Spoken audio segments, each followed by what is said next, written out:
Hey everybody, in this video we're talking about the spending multiplier. And here's the thing, guys, right from the beginning, the reason we have a spending multiplier effect, okay, the reason why when we get an autonomous change in spending, that turns into bigger and bigger and bigger changes in spending, and therefore bigger and bigger and bigger changes in nominal GDP, is because we have a circular flow economy, okay? What do I mean by that, guys? Hey, money flows and it flows in a circle.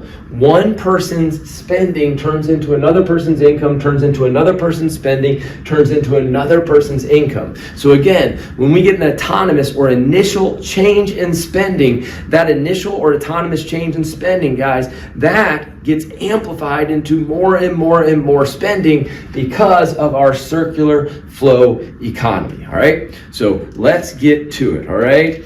What we're going to do in here is we're going to get an autonomous change in spending coming from the government, all right? So I want you to kind of think, look, the government was already spending some amount, okay? So that funky thing is the government purchases that were currently happening. And then the government does this autonomous or initial change in spending. They increase, and that's what's important to focus on, is they increase their spending by some amount, all right? Not the prettiest, but we're going to say they increase their spending by $100 billion, all right? So they increase their spending by $100 billion. Well, what happens? That $100 billion, additional $100 billion flows into the product market and increases nominal GDP by $100 billion. But hey, money doesn't just sit in the cash registers in the product market, right? Businesses take those revenues, that's what this is revenues, pay out their cost and profit, that is they pay their wages, their interest, their rents, and any money left over is profit. Those four things I just said, wages, rent, interest, and profit, are income to households. Now, households are then going to save a portion of that increase in income, okay? This little thing right here, I say is the fork in the road, okay? This very important fork in the road. What do we do with our disposable income? That's what that DI stands for right there. We either save or we spend. The proportion of any increase in disposable income that we save is the marginal propensity to save, okay? Marginal, additional what? Additional dollars of disposable income. What is our likelihood? That's propensity to use it towards savings. And I'm going to say that is 0.2, which makes our marginal propensity to consume 0.8. Marginal, additional what? Additional dollar of disposable income, propensity, likelihood to use it towards consumption. I'm going to say that's 0.8. If you add those together, they have to equal 1. So in other words, every additional $1 of disposable income, we're going to save 20 cents of it and spend 80 cents of it. Well, I've got 100 billion going around, 100 billion, 100 billion, 100 billion. We're going to save, okay, 20 billion of that, okay, and we're going to spend 80 billion of that. Now, my color coding is not the best, but what does this mean? This $80 billion of spending is going to increase nominal GDP by an additional 80 billion, okay? So every time we spend $1, nominal GDP increases $1 from that dollar spent. So every dollar spent increases nominal GDP by $1, all right? So this 80 billion is now going to go around and we're going to save 20% of it, which is 16 billion, okay? Which has 64 billion additional spending. So we get 64 billion of additional spending. Okay, not the best handwriting. 64 billion of additional spending. Now the 64 billion is going around. 64 billion goes around. We're going to save 20%, which is 12.8. So 12.8 billion, which means we're going to spend 51.2 billion, which means nominal GDP is going to go up by another 51.2 billion. Now, hopefully it's kind of coming to our attention that, hey, this would take a long time of going around and have this leakage of 20% each time before I get to 0. So all these dashes are all these additional rounds that we would have to do. Now, basically what would happen is this also would get eventually to 0 at the same time, all right? And if you summed all of this, just by the way, it would equal $100 billion, okay? It would be $100 billion. So we're trying to say this $100 billion of initial change in spending, how much spending is this going to add to in the economy? Now, before I go any further, okay, certainly this is conceptual. This is theory, okay? There's no way in a single year that we're going to get all these rounds of additional spending, okay? The spending multiplier that we're going to get from this problem is going to be bigger than it would actually be in the real world, okay? Because there's no way we're going to go around, this money's going to go around again and again that many times in a single year, and there's some other issues with this spending multiplier approach, okay? It's a very conceptual thing.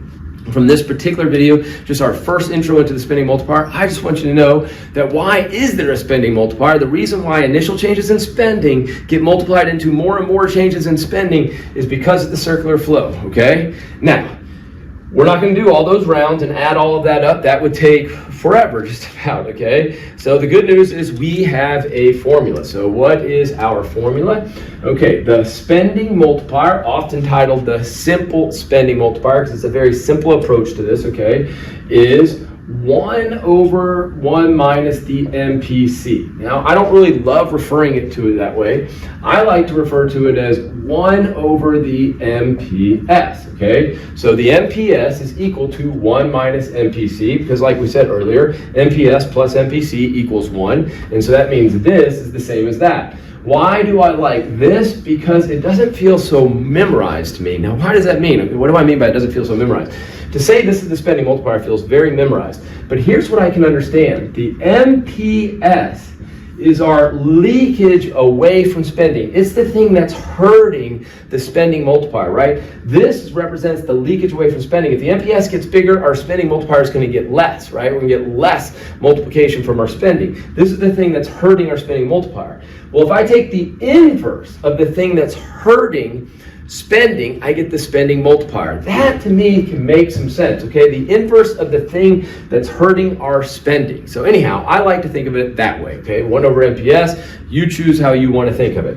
Anyhow, so what do we need to do? Well, there's our MPS. So we've got 1 over 0.2, and 1 over 0.2 is of course 5. And the reason I wrote it up there is I want you to think of it as a ratio. So 5 over 1 is 5, right? So 1 over 0.2 is the same as 5 over 1, okay? By the way, 0.2 is 1/5 of 1. Anyhow, so this is the same proportion. Now, why do I want you to think of it as a ratio, all right? In fact, I'm even going to put dollar signs in here, because the spending multiplier being 5 is what it is saying is for every initial change in spending of $1, for every initial change in spending of $1, we're going to get a total change in spending or total change in GDP or nominal GDP of $5. So again, this $1 is our initial change in spending. For every $1 autonomous or initial change in spending, our total change in spending, or total change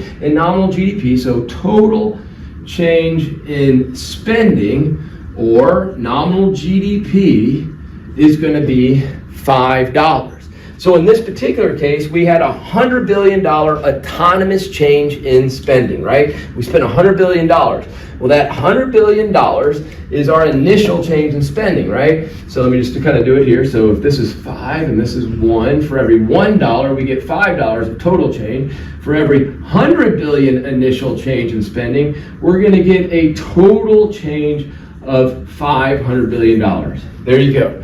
That is going to be our total change in spending. That's going to be our total change in nominal GDP from an initial change of 100 billion. Where did we get that initial change of 100 billion? Right here, that increase in government purchases. This was our autonomous change of spending done by the government. The government just passed legislation to increase their spending by 100 billion. What's going to be the total impact on GDP?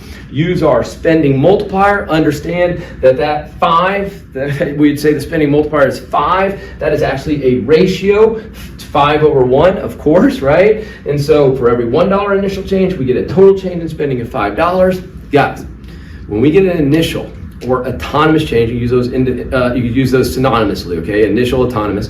Okay, when you get initial or autonomous change in spending, okay, that change in spending is going to get amplified into more and more and more spending because we have a circular flow. But we do take into account one of the leakages, and that leakage is savings. All right, so we take that into account. It's not going to lead to an infinite increase in spending because we have this leakage taking place. There's going to be a finite increase, and what gives us that finite increase?